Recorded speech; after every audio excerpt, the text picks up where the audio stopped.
que nos pida ayuda. El poeta en la guerra recita los versos que el rebelde necesita. Punkis, metaleros, anarcos y raperos, universitarios, delincuentes y extranjeros, homosexuales y minorías en general. Podemos convertir la mierda en un bello lugar. Tienes 600 amigos en Facebook y en la vida real no te conoces ni tú. Hay algunas cosas que quizás nos podemos preguntar, experiencias que tal vez vivió alguno de nuestros antecesores, quizás nuestros abuelos, quizás nuestros padres. Experiencias que pueden no ser agradables, claramente. Por ejemplo, dentro de todo yo siempre me pregunté cómo sería vivir algo como una dictadura militar, o tener que ver militares en la calle y todas las cosas que tuvimos que ver hace muy poco tiempo, que quizás las teníamos un poco alejadas de nuestra perspectiva hasta que solamente todo se detonó. También no es que yo haya tenido interés, por así decirlo, de vivir una crisis sanitaria, pero en la historia también han habido, y hoy en día también estamos viendo una. También podemos ver cómo funcionan los medios a través de esta, y nos sirve para saber en carne propia cómo son las cosas, tanto en los dos casos anteriores. Y por ejemplo, una crisis económica en especial han habido varias en la historia, y la verdad no hay que asustarse con esto porque son cosas que han pasado siempre. Claro que hay cosas fatales igual que en todo, pero yo creo que es mejor, por así decirlo, estar como amortiguado para el golpe a que te llegue el impacto. Y yo tampoco me atrevería a decir que va a pasar algo o que va a quedar la embarrada. Solo que pienso que el mundo está en el momento para que hagamos nuestra apuesta y veamos qué pasa. Bueno, gente, sean todos muy bienvenidos a este tercer capítulo de Caos en tu idioma, el podcast más fresh de Chile. ¿Cómo está usted, mi compañero Franco, este día? Bien, pues aquí estamos. Buenos días a todos, buenas tardes, buenas noches. La verdad, a la hora que nos estén escuchando, da lo mismo. Gracias por acompañarnos aquí en este tercer capítulo. Aquí estamos, por Randall. ¿Y tú? ¿Cómo andas? ¿Cómo anda la vida? No, pucha, pues, ¿para qué? Así estaba un poco atrasadito este capítulo, claro. Ahí tú sabes que Randall cuando se atrasa un poco paga doble. Ahí estoy más grandecito con micrófono. Está bien. Tampoco los estudios de Caos CTI se va abasteciendo. Si vamos creciendo a poco. Aparte, mañana me voy a poner a vender maní en el metro, hermano, y voy a dar el cartelito de Caos CTI. Y ahí, como te dije, ahí Randall se pega la flojeada, pero después vuelve a full. Ya saben, ya, pues si se los pillan, compren unos ricos maní. Pues, cortesía de la casa. Oye, hermano, antes que partir, más que nada, quería mandar un par de saludos a algunos emprendimientos que tiene un amigo.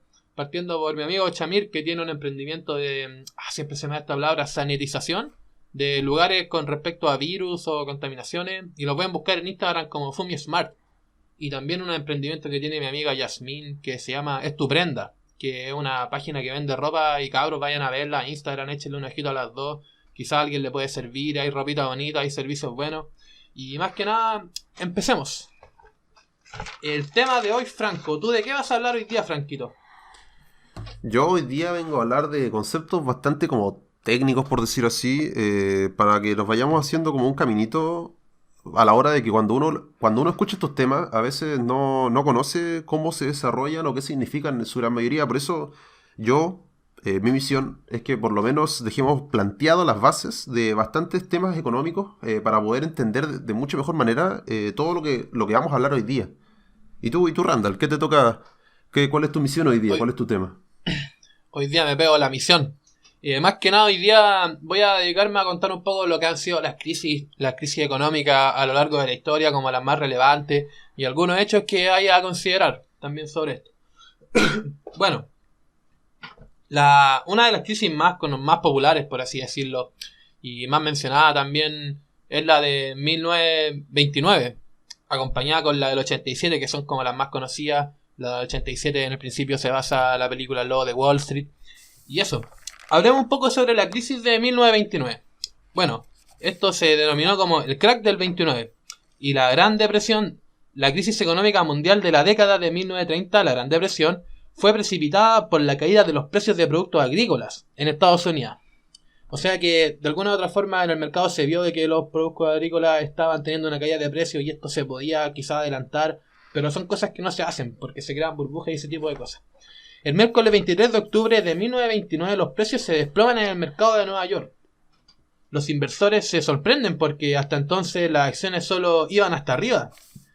Entonces lo que pasa es que lo que le sigue a este miércoles es el jueves negro. La bolsa está repleta de personas que en vez de comprar quieren vender. Hubo gritos, hubo llantos, hubo de todo, se invirtieron los papeles. Y más que nada, el 29 de octubre de 1929, a raíz de la crisis se modificó la legislación básica de la bolsa. Una de las leyes fundamentales fue la Securities Exchange, perdón si pronuncié mal, en serio, pasé con puros cuadros inglés, que creó la Comisión de Valores estadounidense, la SEC, para supervisar y vigilar los mercados de Estados Unidos, porque claro, después de una crisis de alguna u otra forma tienen que como prepararse para que esto no vuelva a pasar o que sea menos probable, ¿cachai? Como el parche después de la herida. Sí, pues totalmente, obvio. Lo que pasa siempre. Pero claro, para entender un poco más esta crisis creo que hay que volver a los orígenes de esta, porque esto comienza cuando Estados Unidos empieza a ser una potencia, la primera potencia mundial.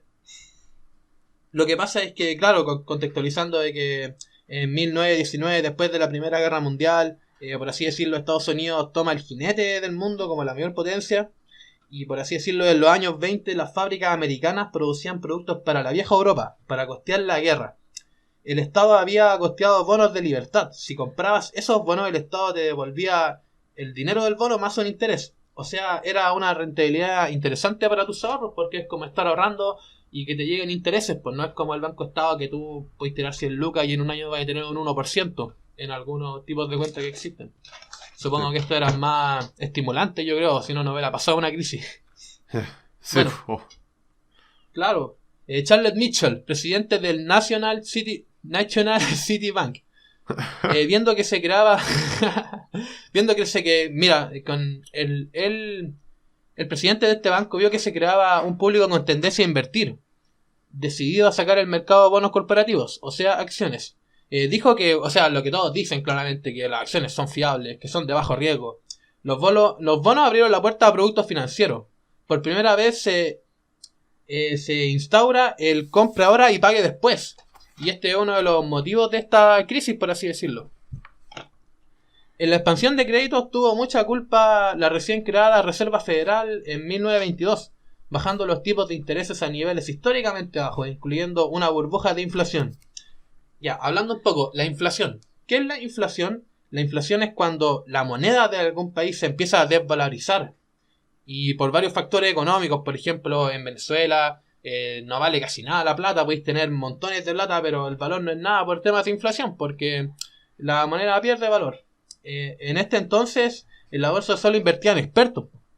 El acceso era súper restringido al público y se acomodaba como un mercado competitivo, rigiéndose a las leyes de oferta y demanda. En este momento el mercado especulativo se abre a todo el mundo. Y ese es uno de los grandes impulsores de esta crisis, porque como dice de que antes, por ejemplo, solamente los expertos podían invertir en esta, y se abre a todo el público. De hecho he visto videos y como que se llevaba a las personas en las poblaciones, como en las ferias, por así decirlo, una feria de inversiones, pero eso voy a hablar ahora, porque Mitchell abrió agencias de corretaje por todo el país. Eran lugares donde comprar acciones y tú al comprar una acción se te entregaba un papelito para dar validez a la compra o la venta de esta acción. El mundo se endeudaba, ¿cachai? Y las agencias permitían un apalancamiento de 1 a 10. ¿Esto qué significa? De que tú podías invertir una suma 10 veces más grande de tu capital real. O sea, ¿te das cuenta de esto? De verdad era como una ruleta rusa con 6 balas, po. Sí, pues. Sí, totalmente. Ahí, pero quiero Claro. hacer una acotación al respecto de que lo que estabas diciendo tú igual es súper importante. El hecho de que en esa época la mayoría de la gente que invertía no tenía conocimiento acerca de inversión, y eso igual impactó mucho en la crisis al final, bueno, como decís tú. Sí, la fraudulencia, como dar una oportunidad de mercado, de la lógica del mercantil, no sé, de querer ganar plata, ver una oportunidad y aprovecharla y que después te explote en la cara. Sí. Bueno, pero puta hermano, ¿cachai? Que por ejemplo en este entonces 2/3 de las acciones en Wall Street, un 75% prácticamente, se compraba con dinero prestado, ¿cachai? Era de verdad, era una bomba kamikaze, porque el 75% de todo esto no era plata prestada, plata que no existe, en otras palabras. Según la ley de oferta y demanda, las acciones siempre subían generando un exceso de demanda, o sea, una burbuja. El precio de las acciones empezó a inflar alejándose de su valor real. Eso más que nada es la burbuja y más que nada la crisis del crack del 29. Porque como dice aquí, las acciones se empezaron a sobrevalorizar y cuando tú te das cuenta de esto, te das cuenta que no valen tanto. Y como decía antes, había más gente interesada en vender que en comprar, pues porque se dieron cuenta de esto. Sí. Y por ejemplo, ya hablamos sobre la crisis del 29. Por ejemplo, hay un hecho histórico también que es muy clave. En 1944, los acuerdos de Bretton Woods. Ahí me piqué a gringo. Voy mejorando, voy mejorando. Anda a estudiar. Hacia el final de la Segunda Guerra Mundial, la comunidad internacional celebra una conferencia monetaria y financiera, financiada y auspiciada por la mismísima ONU. La más mencionada, está más manoseada, la ONU aparece sola, parece que me está persiguiendo. Plantáis una piedra y de esto... claro. Y de esto salieron acuerdos que sientan reglas para las relaciones comerciales y financiamiento entre los países más industrializados del mundo. También se crea el Banco Mundial. El Banco Mundial, por así decirlo, Chile, digamos que Chile el día de mañana, Dios no quiera, no sé, tiene una crisis. Si Chile está como muy en las cuerdas, Chile tiene saldo en el Banco Mundial. El Banco Mundial lo que se encarga es como de ayudar a los países a prestar, no sé si ayudar entre comillas, no sé, lo que tiene plata entre medio, no sé qué tan ayuda puede ser, pero de eso se trata más que nada, como darle apoyo a los países, darles préstamos en su tema económico y todo esto. Y aparte de esto también se crea el FMI. El FMI busca impulsar la cooperación financiera en el comercio a nivel mundial. Y además, con esto, con los acuerdos de Bretton Woods, se establece el dólar como la moneda de referencia internacional. Por eso todo lo vinculamos al dólar. En este momento es cuando ese enlace se crea. Porque el dólar la ha hallado. Buen dato ese, buen dato. Le queda poco, sí. Uf, ¿cómo andan las cosas? Yuan electrónico se viene. El Bitcoin. Bueno, voy a mencionar también un poquito sobre esto. Lo voy a tocar por encima nomás, como para mencionarlo. La crisis del petróleo de 1973. Bueno, el corte de suministros de los países de la OPEP. ¿Qué es la OPEP? La OPEP es la Organización de Países Extractores de Petróleo, o sea, en su gran potencia. Porque dentro de los países que conforman esto siempre son países, por así decirlo, árabes, Israel, todo este tipo. Ahí se concentra el 50% del petróleo a nivel mundial. Esta fue fundada en 1960 y une a 12 países. Más que nada protegen sus intereses. Igual que todo, igual que yo.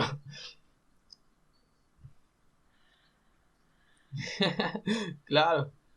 Entonces esta se conoce como la primera crisis del petróleo durante la guerra árabe-Israel del Yom Kippur. Provocó el incremento del precio de $250, de 2,5 dólares a 11,5 dólares. O sea, fue una elevada demasiado grande. Entonces lo que pasa es que esto elevó las facturas energéticas en Occidente y provocó una fuerte crisis en los países más industrializados porque, claro, le estáis subiendo el precio del petróleo. Y ya a niveles muy altos, obvio que van a sufrir estas consecuencias. A partir de esta crisis de precios, los países occidentales inician políticas de diversificación y ahorro energético. Así de hecho. Sí.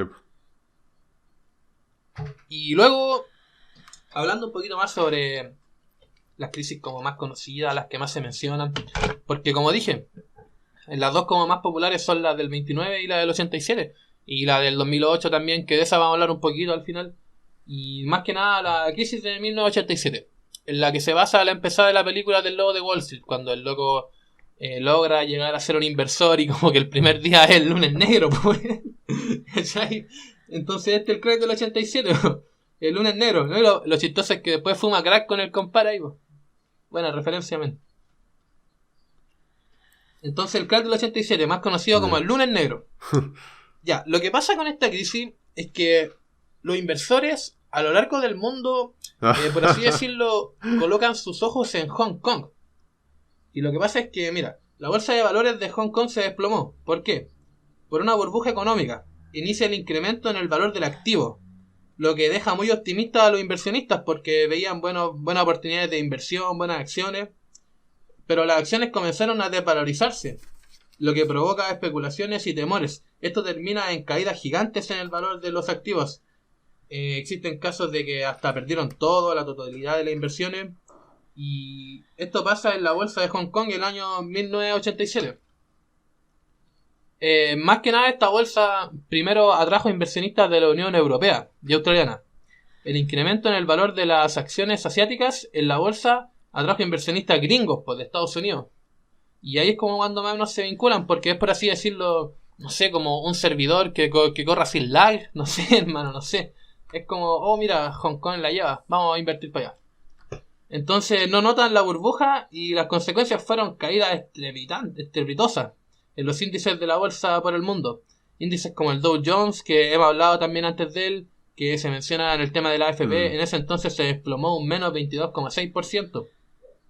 La bolsa de Hong Kong se desplomó un menos 45,8%. Australia se desplomó un menos 41,8%. Y España un 31% negativo se desplomó. Entonces Reino Unido también un menos 26,4%. Y es la mayor caída en la historia en un solo día, por así decirlo. Y más que nada son números nomás, pero hay que ponerse en el lugar de que una economía se conoce como estable o alguna bolsa de valores y estos números de verdad son muy negativos y de verdad esta es como con la del 29 igual están como al mismo nivel de tragedia. Pero esta es un poco más trágica por el tema de que se desplomó en un puro día. Y esto se desploma. No, es que lo que pasa es que te decía que estos son números nomás, pues, pero en el trasfondo estos números atraen un montón de cosas que son súper importantes, porque ahí tenía el desempleo, la producción, el consumo, la inversión, un montón de cosas que se ven afectadas por esos números entre comillas negativos, porque uno ve los datos y dice, oh, esto es un porcentaje, esto bajó tanto, y dice así como, ¿y qué es esto? Pero al fin y al cabo, detrás de ese número hay hartos cambios, pues, hay hartas cosas que se vieron afectadas para que esos números fueran así como están, ¿cachai? Claro, varios factores en fila que, claro, como decís tú, suena como un número, pero realmente, lamentablemente, estos números significan mucha gente muerta incluso, mucha desesperación, mucho desempleo, y más que nada acuático, porque logró impactar en todo el mundo. Y bueno, lo que pasa, esto se dice que se desploma en un solo día, porque en un día se vendieron 550 millones de acciones, pues, 10 veces más de lo normal. Hermano, las pérdidas de esta crisis fueron de 850.000 millones de dólares, hermano. No. Como no, si pero nada. hagan el cálculo. Hoy en día ya. Pero bueno, también tenés que no. calcularlo con el periodo de ese tiempo, por el valor de la moneda de ese tiempo, pues. Ah, sí, claro, no, tenéis toda la razón. No lo podemos comparar con hoy en día, pero aún así, bueno, 850.000 millones de dólares, hermano. O sea, no. O sea, la AFP eran como 200.000 y era una cuestión ya incalculable. Esta cuestión no sé. Y lo que pasa es que cayó y esto es casi el tamaño de España. O sea, cayó por así decirlo, cayó un sistema financiero que es casi como un país. Bueno. Más que nada, el crack bursátil del 87 anuló en un solo día buena parte de las ganancias acumuladas durante 5 años, porque durante estos 5 años se trataba solo de subidas continuas en la bolsa de New York. Súper sospechoso. Fue un balde de agua fría para... No, es que no... Esa es la cuestión también de la utilidad máxima, no puede ser que siempre estés ganando, ¿cachai? Obvio que en algún momento tiene que explotarte, Bueno. Fue un balde de agua fría para pequeños y grandes inversores. En esa época el olor del dinero por invertir atrajo a muchos especuladores. El lunes negro tuvo su prólogo el viernes anterior, cuando el Dow Jones bajó un 4,6%.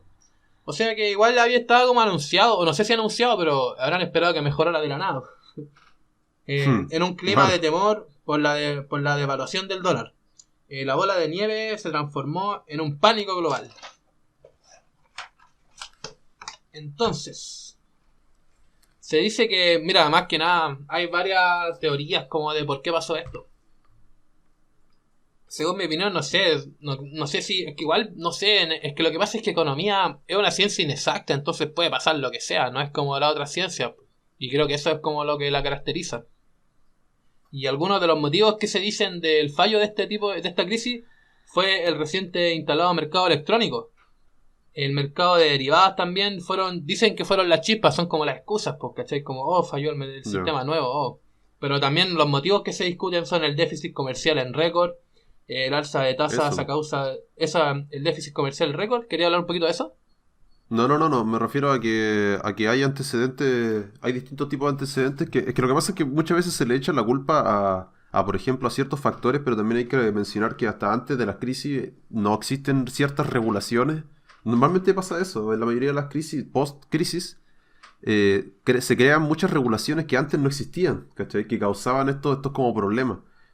Más que nada, por ejemplo, no sé, pues, con temas de préstamo hipotecario, inversión con plata que uno no tiene, ¿cachai? Como decías tú, pues son cosas que no estaban reguladas, entonces se dieron a mal uso de estos fondos, pues, ¿cachai? Claro, eso mismo. Es como la fraudulencia, al final es siempre lo mismo, en verdad, no sé. Mm. Bueno, y los motivos, como te decía, pueden ser el déficit comercial récord, el alza de las tasas a causa de la elevada inflación, la guerra Irán-Irak y el mercado inmobiliario. Y de ese tiene más que ver la crisis del 2008. Pero quiero dar un dato curioso. Alan Greenspan, que mira, este loco Alan Greenspan, había pasado 2 meses desde que había tomado el cargo como presidente de la Fed, la Reserva Federal de Estados Unidos, po. Y este tipo fue a una reunión en Dallas, Texas, con asociaciones de banqueros. Y cuando él se aterrizó, preguntó qué había pasado con la bolsa, po. Y lo que pasa es que llega un asistente y le dice: la bolsa ha bajado un 5,08. Y lo que pasa es que este loco pensó que la bolsa había bajado 5,08, pero bajó 508, po. Y como que la historia dice que el loco le vio la cara al asistente y dijo: no, me estáis vacilando, así como que no se la creía. Fue como, hermano, ¿para qué? No llevo ni 3 meses así, ¿no? Ya se me vino todo encima. Bueno, y más que nada la reserva la Reserva de Estados Unidos dio apoyo a los bancos para poder levantarse de esta crisis. Y pucha, hablando un poquito para terminar mi tema de la crisis subprime que se vivió el 2008, más que nada hubo unas cositas medio sucias entre la agencia que calificaba los bonos, porque estaban los bonos y estaban las agencias que calificaban bonos. Entonces se crea una seguidilla de cochinadas como los CDOs, que son una acumulación de alto riesgo en intereses, porque es un factor que la gente no conocía, que es el interés compuesto, que es el interés que quizás tú hoy día pagas un 40%, pero si tienes interés compuesto significa que puede variar. El día de mañana puedes pagar un 80%. Y de eso se trató más que nada la crisis financiera del 2008, de que se vendían calificaciones en los bonos y, por ejemplo, una persona compraba una casa y un mes tenía que pagar algo y al siguiente se le subía y dejaba acumulaba todo eso y después abandonaba la casa.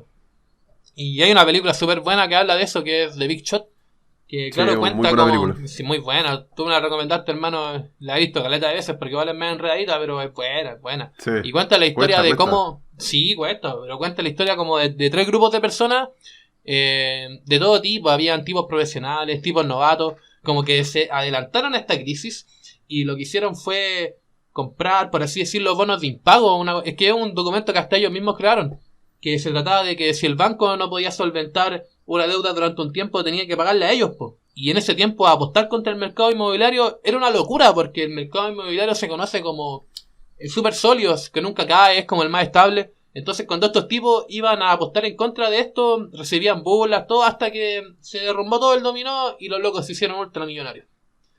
Así que si quieren encontrar la oportunidad en el caos, vea esa película. No, y más que nada eso, pues Franquito, mi resumen de la crisis histórica mundiales, ¿qué te Buena. parece?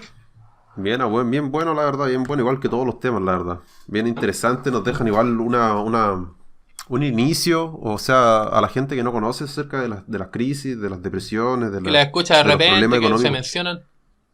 Sí, pues exactamente. Los problemas igual nos ayuda a entender que las crisis ocurren cada cierto tiempo, o sea, no por decir necesarias, pero sí o sí van a ocurrir porque, como decís tú, pues, hay momentos donde hay vacío, en donde se generan burbujas, en donde se genera como esta especie de especulación y termina reventando, pues termina pasando lo que pasa, pues. Pero tampoco, o sea, en lo personal yo considero que tampoco las crisis son como algo tan malo como para satanizarlas, ¿cachai? Así como que no, qué terror.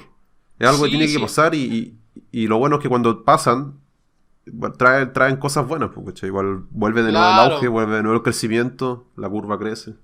O sea, las condiciones después de ellas, sin duda, históricamente mejoran, pues, pero igual el costo es carísimo, po. Vidas, Sí, pues, gente. eso es lo que... Y por eso yo, como digo, nosotros no estamos diciendo que va a haber una crisis, solo nosotros estamos viendo datos, ¿cachai? Como lo que ha pasado, lo que está pasando. Y más que nada, no urgirse, si hay que estar tranquilo, en verdad, si cuando uno está tranquilo, este tipo de cosas no tienen por qué afectar, y por lo mismo, no digo que hay que estar preparado para esto, pero un poquito así como decir, ya, igual es posible, ya, no sé, loco, no sé, ahí va en uno también, pues igual el tema, yo nunca he vivido una crisis, así que también estoy hablando desde la ignorancia, ¿vos cachai? Pero más que nada eso, Sí, pues pues, Franco, yo obviamente. creo que estamos a tiempo para una pausa. Sí, pues estamos perfectos con el tiempo. Estamos listos para la pausa comercial y en unos minutos más estamos de vuelta aquí con ustedes. Muchas gracias. Nos vemos.